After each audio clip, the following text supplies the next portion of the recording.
a well-deserved boost. A very good evening from wherever you're joining us. This is the Legends Edition. Here's a look at what's coming up.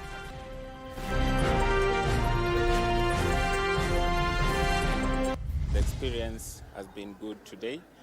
Kenyans have really turned up in large numbers, and they've really appreciated this day, especially for the free entry that was given to all Kenyans. Kenyans Day Out. Thousands flock to Kenya Wildlife Service managed parks and reserves across the country to celebrate World Tourism Day.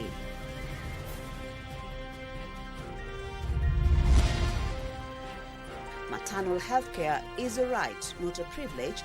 Tens of expectant mothers gather in Kibra, Nairobi for a day of fun and education.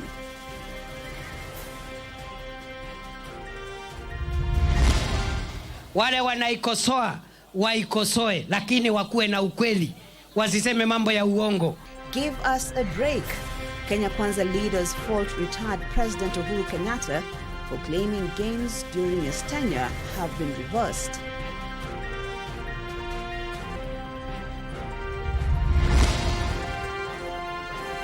And in sports, debutants Nairobi United through to CAF Confederations Cup preliminary second round after edging out neck of Uganda.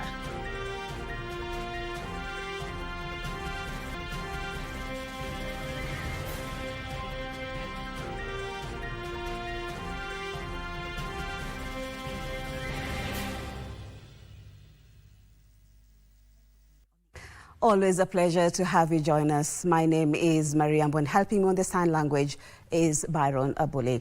We begin our bulletin where thousands of Kenyans flocked to various Kenya wildlife managed parks and reserves across the country on Saturday in commemoration of the United Nations World Tourism Day. The celebration received a major boost following the waiving of entrance fees in these facilities by the government as crucial steps towards boosting the country's local tourism and giving Kenyans a chance to experience the unparalleled beauty of Kenya's rich biodiversity. Our reporter, that is John Kahiro, with more.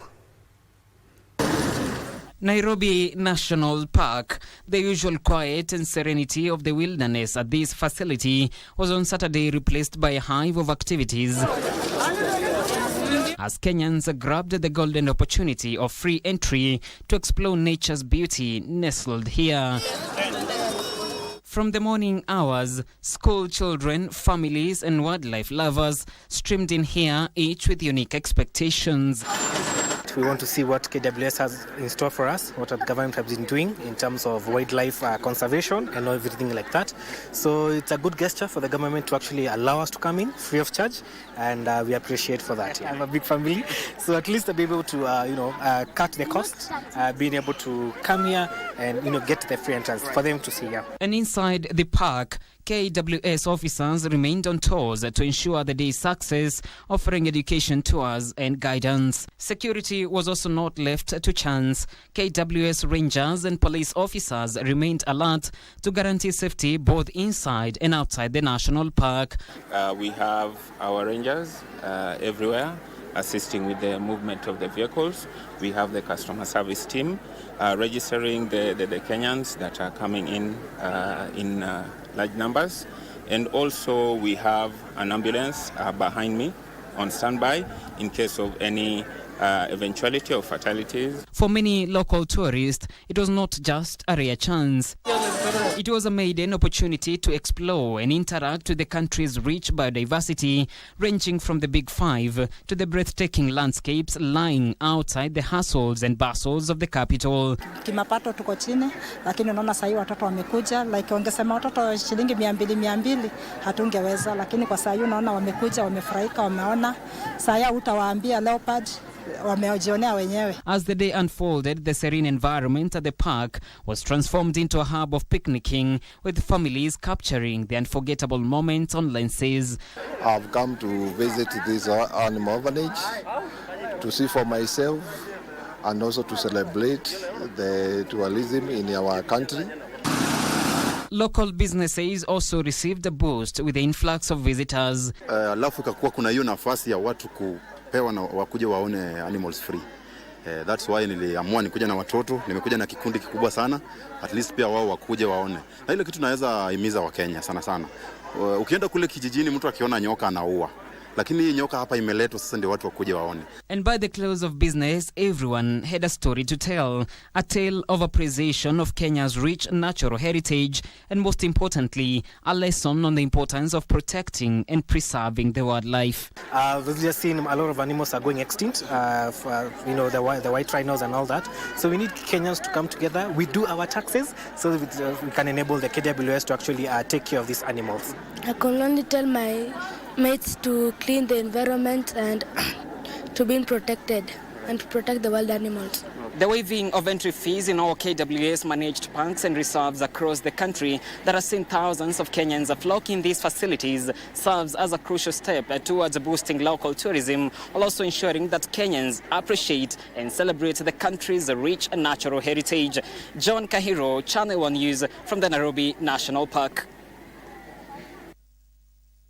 Thank you, John Kahiro, for that report. Indeed, it was fun for all the children and the families who visited those parks. Meanwhile, the Cabinet Secretary for Tourism, Rebecca Miano, has underscored the importance of tourism sector as an enabler and a driver for economic development. Miano affirmed that the country's tourism sector is on an undeniable upward trajectory based on the surge of local and international tourists. Speaking at the Mama Ngina waterfront in Mombasa during the national celebrations of the United Nations World Tourism Day, CS Miano stated that the tourism sector is experiencing remarkable growth with a new 2.4 million international arrivals in 2024, making a 15% increase from the previous year. Mama Ngina waterfront in the port city was the climax of events marking the World Tourism Day. Residents turned out with exhibition stalls of the different cultures showcased. The Cabinet Secretary for Tourism, Rebecca Miano, accompanied by the Mombasa Governor Abdul Samad Nasir, began the activities with a walk from the famous Elephant Tusks to the venue of the main event at the Mama Ngina waterfront. The CS affirmed that the tourism numbers for both local and international tourists were on an upward trajectory. We are on an upward trajectory, and that is undeniable because we have seen the numbers. The performance last year was the highest. This year we have seen that we are even getting better numbers, and we want to appreciate that. With a 12 million target for both local and international tourist target for 2027, the CS called on the county governments and private sector to work together to meet the target. Under the visionary leadership of His Excellency the President, he has given us a lot of support and even the opportunity to reimagine and rebrand our tourism. That's why we are cooperating and working very closely with the counties and also the private sector and communities, because tourism is one of the sectors that requires collaboration. Going forward, we have a target of welcoming 5 million international tourists and also having about 10 million domestic tourists. We are well on track. Governor Abdul Samad Nasir lauded the Mombasa Tourism Council for revitalizing tourism, noting that the county has lined up several events leading into the December season. Sekta ambazo kwamba ni za kibinafsi kwa minajili ya kuweza kuongeza hali ya biashara, manufaa yake yanakuwa makubwa. Haya yote yameweza kufanyika katika Mombasa Tourism Council. Tuko na wale ambao kwamba ni from the private and the public sector. Meanwhile, in Malindi, the traditional Dao ride experience was launched with locals and tourists excited by the unique experience. Stakeholders present expressed their enthusiasm, noting that the launch will create opportunities for economic growth in the sector. We didn't have any Dao currently that was fully operating here in Malindi. So we are happy because now people, they don't have to go to Watamu to get the Dao experience. For Legends Edition from Mombasa County, I am Ann Mburu. Mburu for that report. And away from that, a section of Kenya Kwanza leaders led by Deputy President Kithure Kindiki have faulted the retired President Uhuru Kenyatta for his remarks that the current administration has undone progress made during his tenure. Speaking during an empowerment program in the northeastern region, the country's second-in-command urged the former head of state to correct the current administration based on facts. Here is our reporter, Abdi Aziz, with more. Wajir, Garissa is where the Kenya Kwanza leaders led by Deputy President Kithure Kindiki pitched tent for an economic empowerment engagement with the residents of Northeastern. It is here that the leaders faulted retired President Uhuru Kenyatta for his remarks during the Jubilee Party National Delegates Conference on Friday. Hii serikali ya William Ruto imejaribu jameni. Wale wanaikosoa waikosoe, lakini wakuwe na ukweli, wasiseme mambo ya uongo. Nataka niambie yeye, umeheshimiwa, umekuwa na wakati wako, umkubalie Mheshimiwa William Ruto afanye kazi, na nakuombea upate afya, uone ile mabadiliko itafanyika katika Kenya chini ya serikali ya Mheshimiwa William Ruto. Uliacha kama mbolea ni shilingi 9,500. William Ruto ameiteremsha paka shilingi 2,500. Uliacha dola ni shilingi 170. Huyu William Ruto ameteremsha dola paka shilingi 127. Umeacha kama tuko na madeni. Mtoto William Ruto anang'ang'ana kulipa madeni. The country's second in command urged the former head of state to correct the current administrations on fact. Hiyo Linda Mama ambaye ilikuwa inachunga mambo ya wamama wajawazito, sasa tumeipanua kupitia SHA. Sio Linda Mama pekee, inalinda mama, inalinda mzee, inalinda kijana, inalinda mtoto. Tunaita linda jamii, sio linda mama peke yake, kwa sababu hata ukilinda mama peke yake na uache vijana, uache wazee, uache watoto, hiyo sio sawa. Kwa hivyo wale wanakosoa, wakosoe kimakusudi, lakini wakosoe vile vile kupitia ukweli, sio kupitia uongo. Leaders accompanying Professor Kithure Kindiki accused Uhuru of leaving behind a battered economy, which they say has been rectified by the ruling administration. Na ndio tunasema, kwa sababu Rais Ruto anaendelea kukuza uchumi, kuimarisha uchumi, kuimarisha afya, kuongeza stima, kujenga barabara za lami, kujenga masoko, kujenga daraja, kujenga manyumba. Tunasema yeye ni rais wa two-term. Wewe nenda kimya, wacha Kenya iende mbele. You have moral obligation to respect the office of the president, the office of William Samoe Ruto. Kama kuna ushauri unaweza patia rais, usimpatie kwa majukwaa. Unajua mahali William yuko. This as the 2027 politics took center stage. Yani karatasi inaitwa ID ni kitu ya kunyima mtu. Kipande si karatasi peke yake. Hiyo ni kitu ya kufanyia Mkenya ati anafanyiwa kesi. Meanwhile, the deputy president outlined key projects currently being implemented in the region, calling on the residents to back their agenda ahead of the polls. Ametuunganishia barabara ambayo imetoka Mandera kupitia pale Ramu, kukuja Gare, kukuja Elwak, kuteremuka mpaka pale Kobo, kuja mpaka Kotulo, kuja mpaka Tarbaj, Wajia, Samata, Modagashe, Kulamawe, mpaka Isiolo. Tunasema Rais Ruto ni fire. Ni fire si fire. Ni noma si noma. Abdi Aziz Hashim for Legends Edition. Still on matters politics, a section of leaders from the political class has faulted former President Uhuru Kenyatta for criticizing the current regime for overhauling some of the government's programs initiated during his tenure. The retired president allegedly made the remarks on Friday in Nairobi during the Jubilee Party National Delegates Conference. A day after former President Uhuru Kenyatta faulted the government for overhauling what he termed as critical government programs initiated during his tenure, a section of leaders have come to the defense of the current regime. So badala ya kutusomea, hata nilikuwa nasikia leo mwenye alikuwa rais wa Kenya mwaka jana tu ati anatusomea leo, ati anatupea hii ndio ingekuwa inafanywa, hii ndio ingekuwa imefanyika. Sasa wewe hujamaliza hata mwaka mbili, umeenda nyumbani na tunakumbuka serikali yako venye ilifanya. Tulipitisha sheria, ule rais ameenda retire atapewa pension. Na ikiwa Rais Uhuru Kenyatta atarudi kwa siasa, sisi wenyewe tutatoa hiyo retirement benefits kwa sababu amerudi to active politics, which is contrary to Presidential Retirement Benefits Act ambayo iko katika taifa letu la Kenya.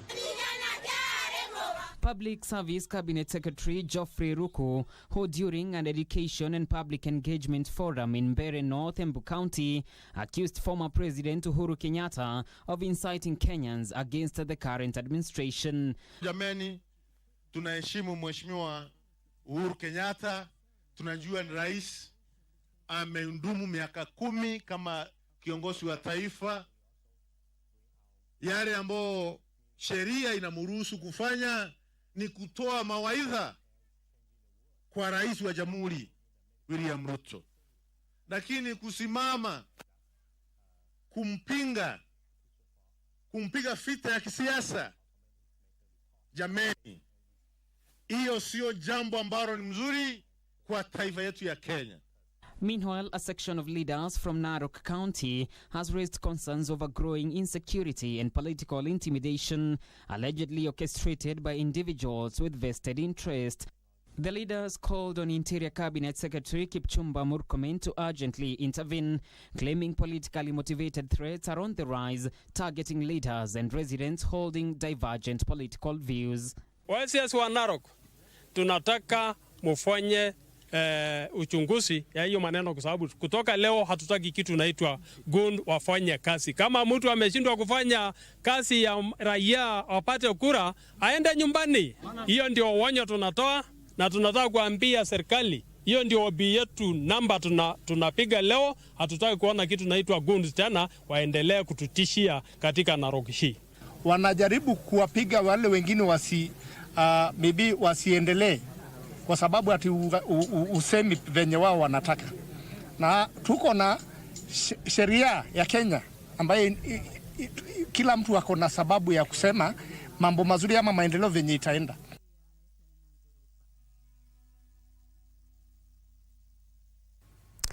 Let's look at matters health, where maternal health care must never be a privilege, but a right for every mother. Those were the words of healthcare stakeholders as tens of expectant mothers gathered in Kibra for a community pregnancy fair.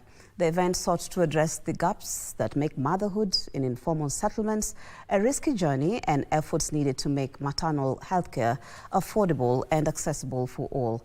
Our reporter, Joseph Wahungo, brings us more. The air was pregnant with joy, and these mothers-to-be managed to dance as they marked the day. They congregated Saturday at this pregnancy fair dubbed the Blooming Bump, hosted by the Tungane Woodley Hospital in Kibera. Today I came to learn more about pregnancies, to get more knowledge about pregnancies, the whole journey about pregnancy from the first trimester to the last trimester, and to birth and after birth. Mothers who attended the pregnancy fair spoke of the constant struggles many women in Kibera endure in accessing vital services, including ultrasound and buying supplements needed during pregnancy. They emphasized on the need for the right information for expectant mothers and support during their pregnancy journey. There are people who, based on where they stay, they can't afford things like the medications, they cannot afford things like the ultrasounds. If they are on shift, a shift covers, about 10,000, Kenya shillings per normal delivery and 30,000, for cesarean section. And we do endeavor to provide services within that range of costs. Sometimes we might incur a little bit of extra cost, but it wouldn't be that would drive the cost beyond what the communities can afford. Organizers of the event termed the fair a significant move aimed at addressing gaps that make motherhood in informal settlements a risky affair. And we're continuing to collaborate, whereby we'll be reaching out to these mothers through the same systems in collaboration, with the sub-county health team to ensure that, they are followed up, that they continue to get access to information, and they can also continue to access the services that we do provide. The Kibera Sub-County Health Team, which helped mobilize mothers for the fair, emphasized the importance of antenatal clinic visits and warned of growing crisis of teenage pregnancy in the area. Yesterday we were celebrating our World Contraceptive Day, and we're really looking at, should we give contraceptives to these young girls, or what do we do? Because now the teenage pregnancy is quite high, so we are still looking at how are we going to help these mothers. Joseph Wahungu for Legends Edition. Well, that story by Joseph Okungu brings us to our first break of the bulletin. Legends Edition continues shortly. Stay with us if you can.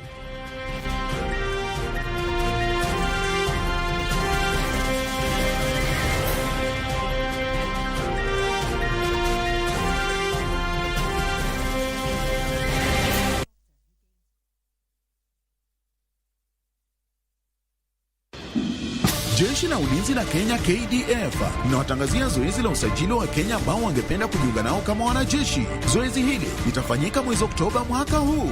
Usajili ambao utafanyika ni wa General Service Officers GSO, Cadets Regular and Graduates, Specialist Officers, General Duty Recruits, Tradesmen and Women and Defense Forces Constables. Je, una ndoto za kutumikia taifa la Kenya kama mwanajeshi? Kwa maelezo zaidi tegea KBC Radio Taifa tarehe 4 mwezi Oktoba, punde tu baada ya taarifa ya habari ya saa 1 usiku. Kadhalika, kwa maelezo zaidi ya wale ambao wangependa kujiunga na jeshi la Kenya, tembelea tovuti ya www.mod.go.ke.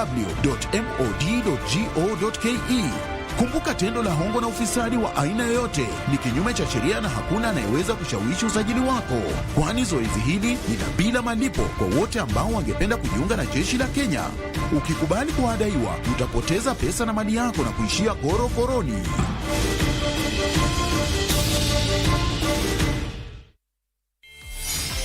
Hello, fabulous ladies. Welcome to the talk show that's all about sisterhood, empowerment, and unfiltered conversation. We will be focusing on women. We believe in women. We are really changing. We are creating a safe space for women to connect, thrive, and share.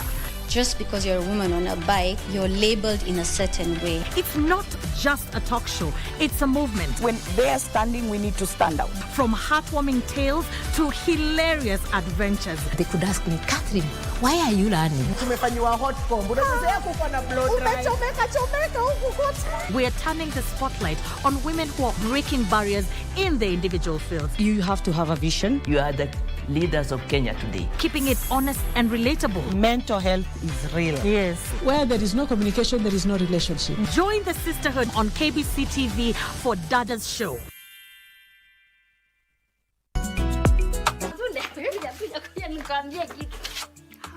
Nani hiyo ni tabia mbaya. Nilikuwa nataka usikie zile soda nimekunywa yani. Congratulations Pasi. Congratulations. What kind of food is this one? Nini chakula gani hii? Uliitisha nini? You are absent-minded. Are you really okay? Sasa hizi ndio nataka influence. Mwambie tengeneze ikae more presentable. This one you can edit. Unaongeza kachumbari hapa kando, unaweka nyama. Excuse me. Leta story sasa. Wacha nini na hawa watu wanaitwa wanaume? Mimi usineke kwa hiyo mix yako. Mbona Chemasundo ya rekodi kitu iweke kwenye mtandao? Mimi kusema ukweli, nilikuwa tu nimekaa ngaona simu. Hiyo ni vitina. Na acha nikwambie kama kitu injasemwa na mwato wewe. Isuna propaganda by the way. Tuko macho, tunangojea season 2.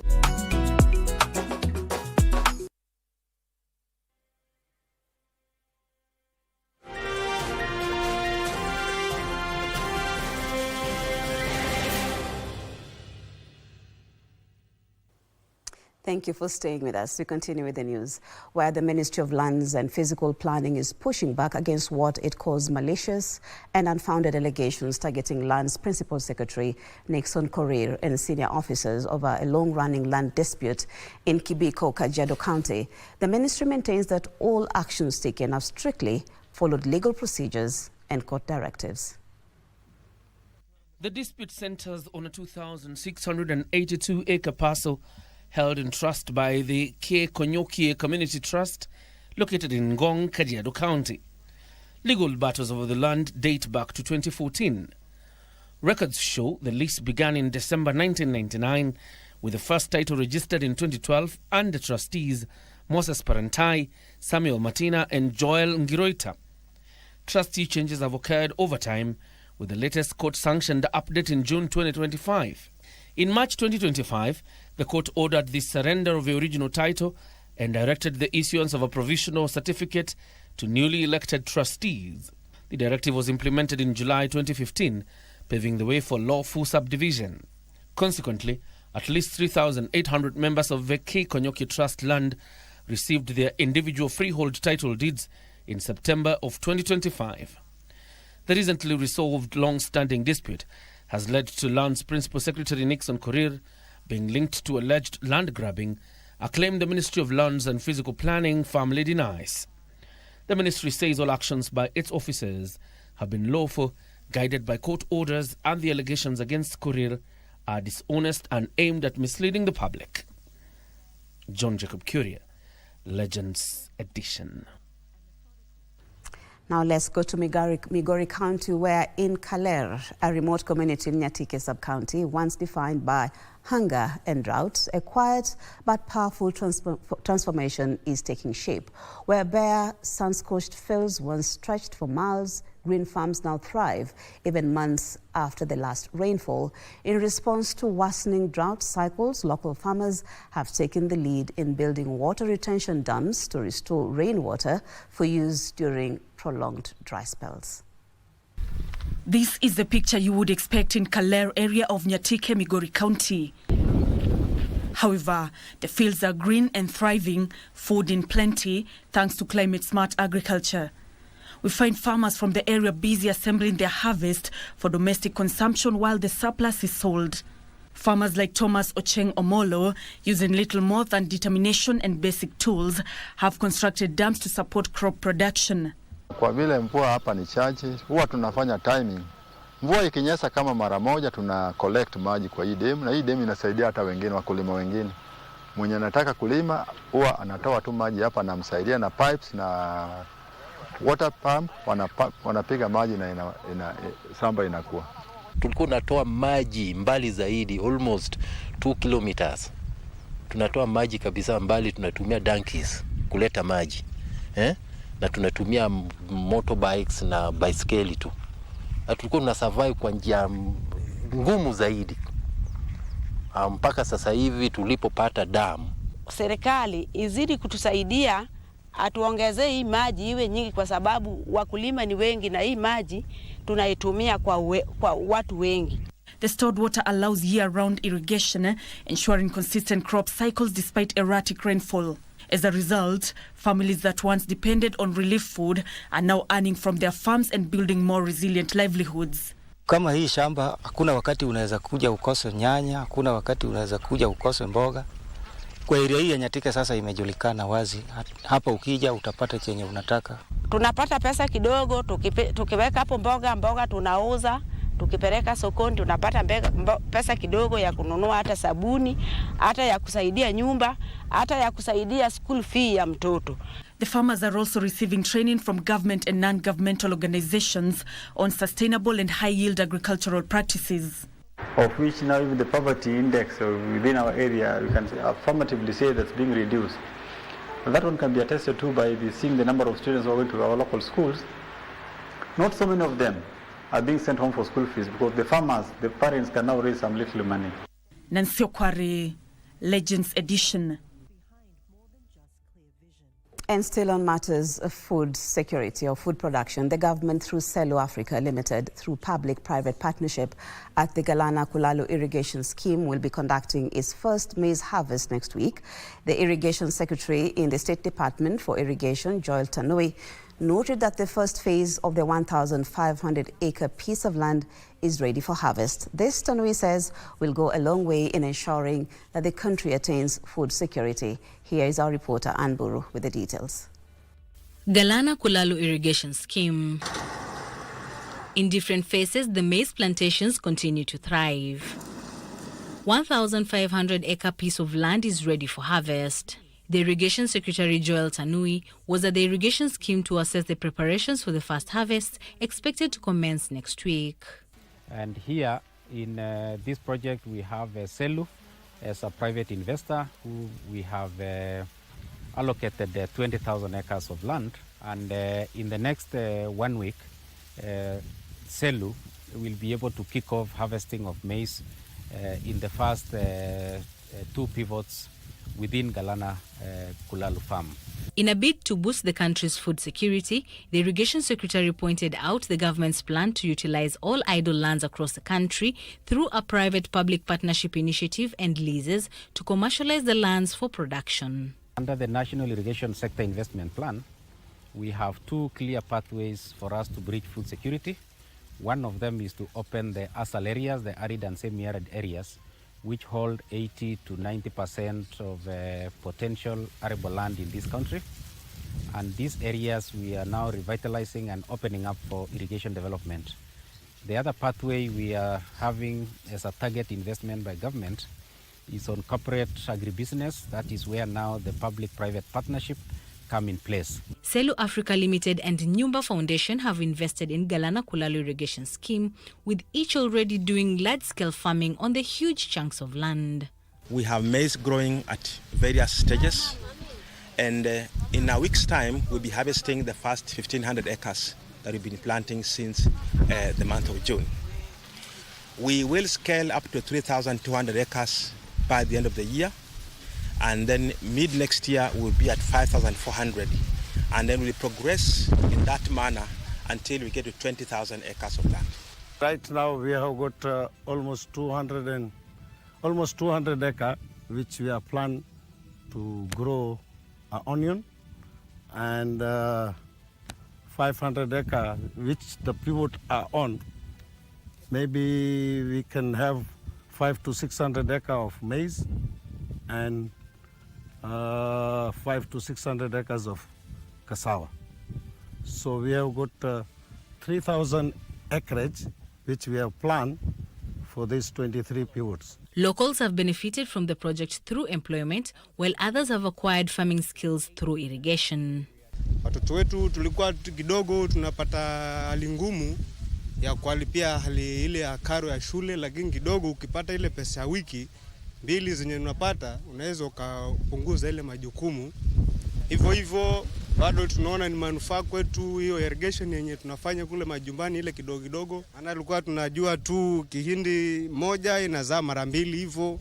Sasa tuone manufaa zaidi. Kumbe ukitoa zile pollen zake ukizibadilisha zinaweza kukupatia kihindi ambapo kidogo inaweza ikatukuza pia bado. Kwa hivyo sisi tunasaidika sana kwa hiyo. Mashufta, makunywa pombe, kuvuta bangi, wizi imeisha kila kitu. Kwa sababu ya hii mradi kila kitu imeisha sasa. So watu sasa wanaishi vizuri na wanajua kuishi na watu na wale wenye walikuwa hawajui Kiswahili na nini. Sasa hii intermingle imeleta mambo mengi na watu wamekuwa kwa sasa hii. Watu wamechanuka kidogo. Despite the successes, electricity remains a challenge, with hopes that once the dam is complete, they will be able to generate electricity from it. Hope remains alive that this harvest will bring good fortunes to the Kenyan households with affordable maize flour prices. In the first harvest, we are aiming, and we can see we can easily achieve up to 4,000 metric tons of maize, which will be able to get into local milling and into our local shops, so that Kenyans can have access to affordable maize flour all the way in our supermarkets and our retail shops. From Galana Kulalu, I am Ann Mburu. Thank you, Ann Mburu, for that report. And just about now, let's take another break. But Bernard Okumu will be back with the sports, where Kogalo beats Sofapaka 2-0. Details coming up.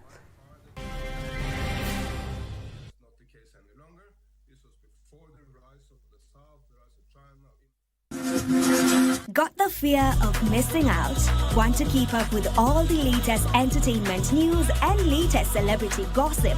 From the latest rumors to popping events to the newest fashion trends, here is where you get all the tea or juice when it comes to entertainment, and you get it served on time.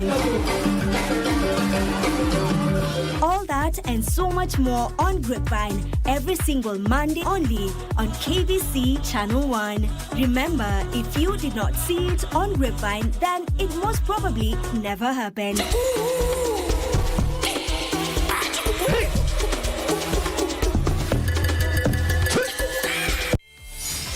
Hello, fabulous ladies. Welcome to the talk show that's all about sisterhood, empowerment, and unfiltered conversation. We will be focusing on women. We believe in women. We are really changing. We are creating a safe space for women to connect, thrive, and share.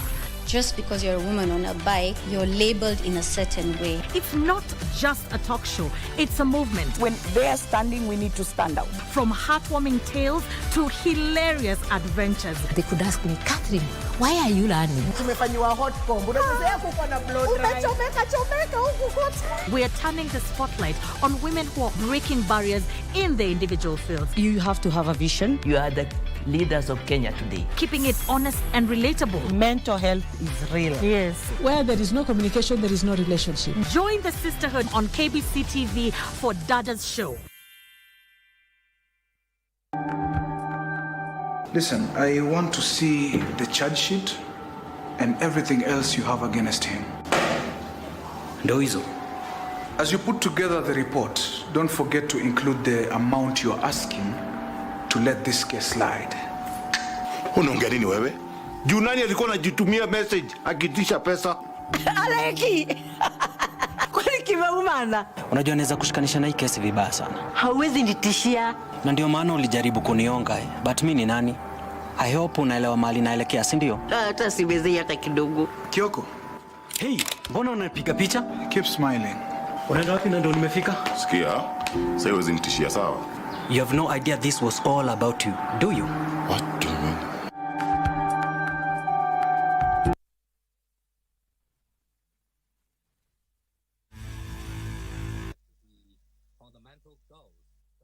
And a very good evening. Welcome to Legends Edition Sports with me, Bernard Okumu.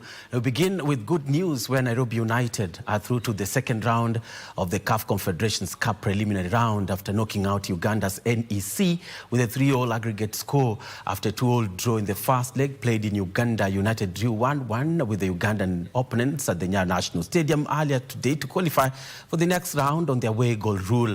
The visitors found the back of the net first in the 26th minute of the game through Charles Waibi to lead at the break. 8 minutes into the second half and the score was back on level terms thanks to the quick feet of Duncan Omala, who took advantage of a defensive lapse in the box. Nairobi United now await the winner of the game between Al Ahly Madani of Sudan and Etoile du Sahel of Tunisia, who are currently playing their second leg match. Etoile lost the first leg 1-0 and they are currently leading with the same score margin by 1-0. Nafikiri pia the 12th man umetupatia pia nguvu pande ya second half sana kutusukuma. Stage next tutaiplania. Kitu ya kwanza ni tunaomba pia ligi tunaanza wiki ijayo. Tukianza ligi wiki ijayo tutakuwa na match fitness. Hii game ya leo ilikuwa ni game ya pili.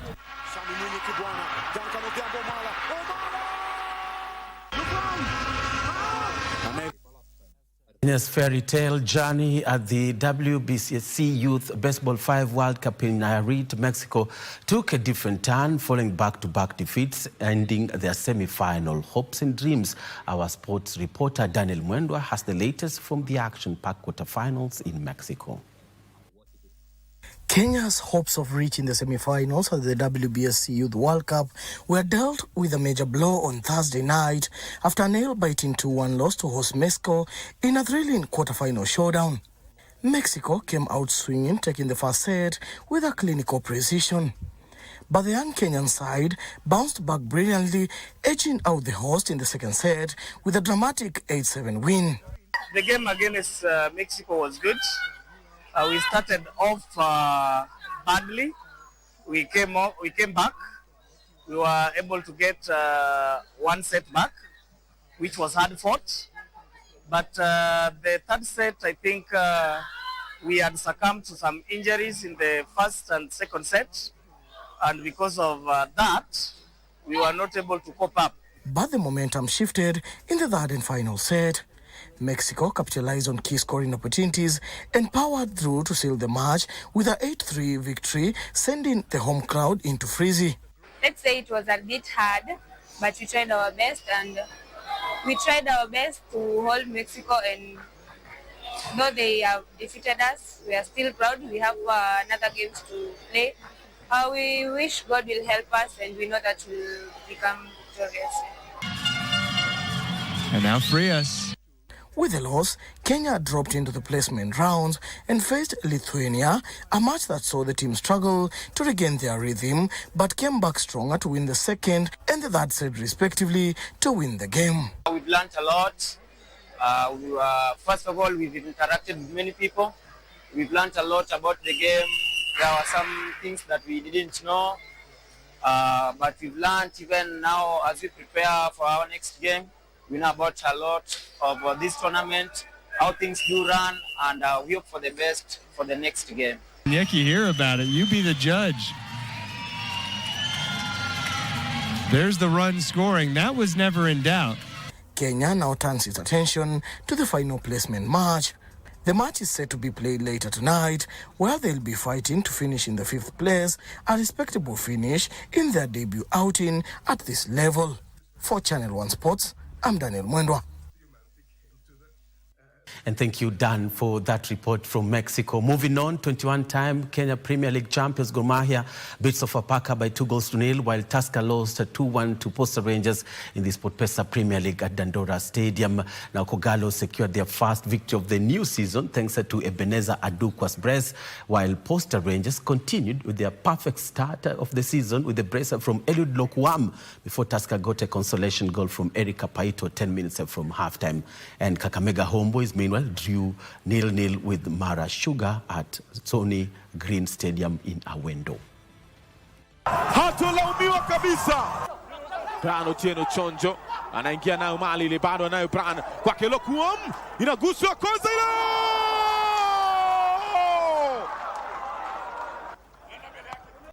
Still on football, where the Football Kenya Federation has rallied local fans to turn up in numbers and support Rising Starlets as they battle Ethiopia tomorrow in a decisive second leg of the 2026 FIFA Under-20 Women's World Cup qualifier to Leisure Sports Complex in Nairobi. Starlets, who held Ethiopia to an all draw in last Sunday's first leg at Abebe Bikila Stadium in Addis Ababa, will be eyeing nothing less than victory to keep their World Cup dreams alive. FKF Vice President McDonald Mariga has urged fans to pack the stands and cheer the team to victory. Coach Jacqueline Juma's Chargers, who did their final touches today ahead of tomorrow's match, are hungry for an appearance on the global stage in their quest to emulate the junior starlets who made their maiden appearance at last year's FIFA Under-17 Women's World Cup in Dominican Republic.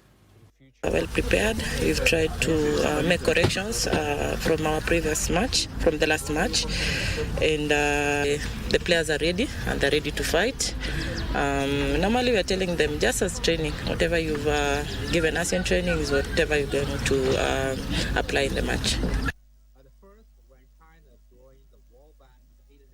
And the national men's hockey team to this year's Africa Cup of Nations has expressed optimism and zeal to showcase a good performance during the Continental Showcase, which will be hosted in Ismailia, Egypt. Now, the team intensified their training on Saturday ahead of the tournament, which is slated for the 11th to 18th of October. The national women's team will also feature in the tournament. The team, which consists of 25 players, will be trimmed to 18 under the guidance of head coach Michael Malungu. Saturday afternoon, the squad intensified its training as it seeks to bolster its attacking and defending skills. Right now we are just finalizing on our structures, set pieces, PC, attack and defense. We are looking to polish on our presses, outletting, basically everything. The team will be aiming to build on their recent performances, having finished fourth in the 2022 Hockey Africa Cup of Nations. Kenya will open the campaign with a match between the host Egypt, then lock horns with South Africa, Ghana and Nigeria. It will then face Zambia in the final match. The teams there are very good at short corners, and also we have to perfect on our short corner attack, because I'm sure we will they will find some and we have to score. The overall winner will book a ticket to feature in the Hockey World Cup. Barely 2 weeks now remaining before the Africa Cup of Nations kicks off in Egypt. The national men's team has exuded confidence of a spectacular performance that will see the team qualify to feature in the World Cup for the first time. Reporting for Legends Edition from Nairobi, my name is Frederick Mwoki. And to something newer now, where Nexa International School are the overall champions of the second Ringo Junior Championship held today at the Brissett School in Lavington. Heroes and Caswell Manor were the best teams in the under 12 and under 15 years categories respectively.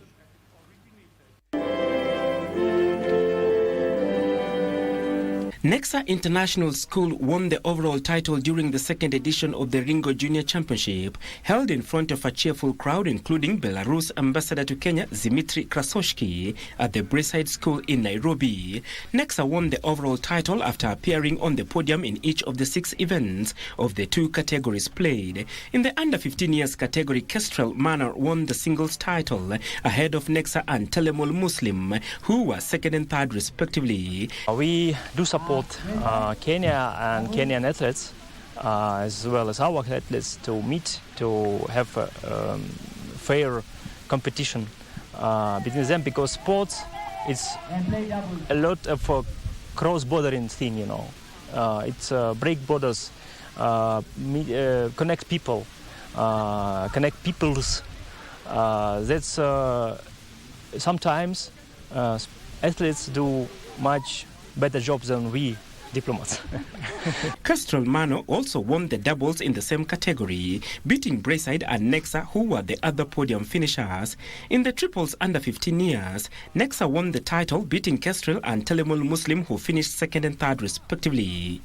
Heroes team won the under 12 years singles title, relegating Nexa and Brookhouse to second and third positions respectively. Ringo Sport coming on board, especially in Kenya, has given us as teachers of children with special needs an opportunity to train these children with special needs this sport, whereby they're able to participate with the typical students, those without disability, in doubles and triple Ringo sports, whereby you find a student with a disability is paired maybe with the 2 other players or 1 more player, and it becomes easy for them to learn the rules of the sport and participate. Like, it's fun, great. Some other students keep on practicing every day. Like,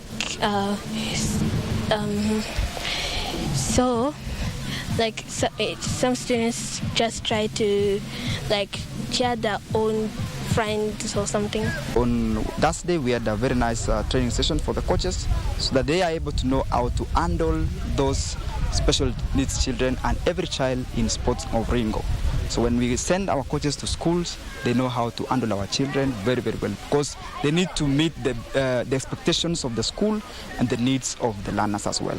In the under 12 years doubles, Heroes stood at the top of the standings ahead of Nexa and Brookhouse, while in the triples, Brookhouse emerged the best team, with the Heroes and Nexa International following in that order. The first edition of the tournament was held in June this year, and the second edition comes just 2 days after the Ring Sports Alliance Clinic for Coaches, conducted by Axel Runkel of Germany and Deida Jean-Cruidas of South Africa. There's so much potential here, and what Kenya did for Ringo, okay, is amazing. I took a couple of photos and WhatsApped it to my country, and I can see everybody is like amazed. So it's wonderful what you've done, yeah. And I hope that the Ringo is going well, and I hope that you guys play the ring tennis as well. After 4 days make ring tennis in Kenya, we've found many interesting people. They like it. We found coaches who will play ring tennis, and also I see you have a big Ringo team, and I hope that we can play in Ringo and Tennicoid or Ring Tennis World Championship in 5 years in Kenya. The Ringo Sports Federation of Kenya is using the junior tournaments to spread the game in schools and also as build-up events as they set their eyes on hosting the African Championship in 2027. I think our curriculum nowadays embraces sports.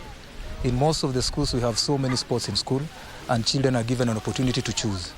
So what we've been doing demonstrations on various sports. So when they choose Ringo, we take up. We continue training them until they become the best. That's why when we organize tournament, we invite them here to compete, and then they gauge their ability. So after that, we organize another one, so we keep on moving forward until we reach the international level. Barclay Feather, Legends Edition Sports. And thank you, Barclay Feather, with that report on an emerging sport, indeed, called Ringo.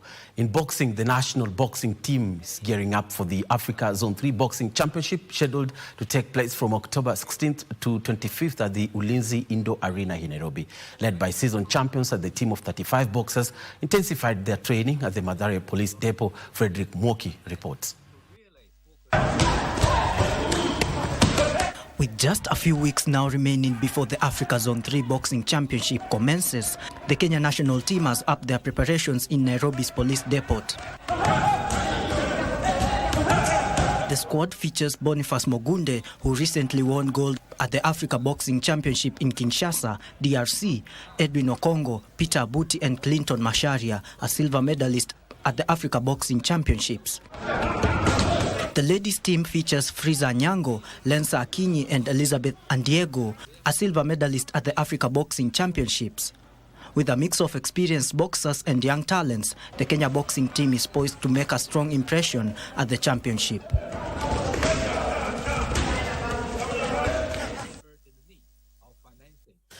And to football again, where Trevor Omondi and Tabitha Wamboi were named the most valuable players MVPs during the Football Kenya Federation Nairobi East Branch Awards Gala held last evening. Tabitha, who turned out for Kahawa Pride Lionesses last season, was named the best female player, while Shauri Moyo's Trevor clinched the men's Gong Rising Starlets head coach Jacqueline Juma, who guided Talanta Women FC to Division 1, was also featured among other outstanding match officials, players and clubs during the 2024-2025 football season.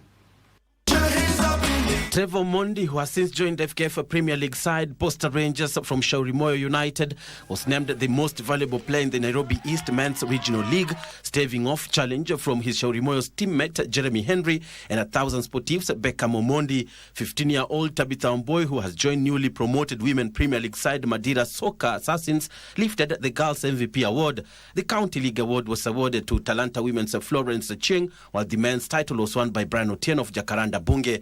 Kenya Under-20 women's soccer team Rising Starlets head coach Jacqueline Juma was named the best women's county league coach after guiding Talanta Women FC to Division 1, while Calvin Odongo of Jacaranda Bunge FC won the award in the men's category. Referees Kelvin Makori, Salome Akoth and Georgia Seka were recognized for their outstanding performances as match officials.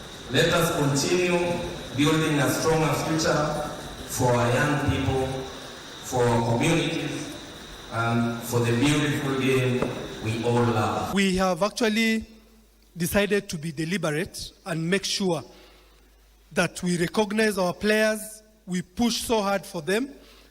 I know for this gala, Nairobi East officials have actually gone out of their way to make sure that it happens. We will continue supporting football on the grassroots level as we already did, and we committed that we will continue supporting. The gala, a first for grassroots soccer, recognized players who shone in the sub-county, county and regional Nairobi East leagues.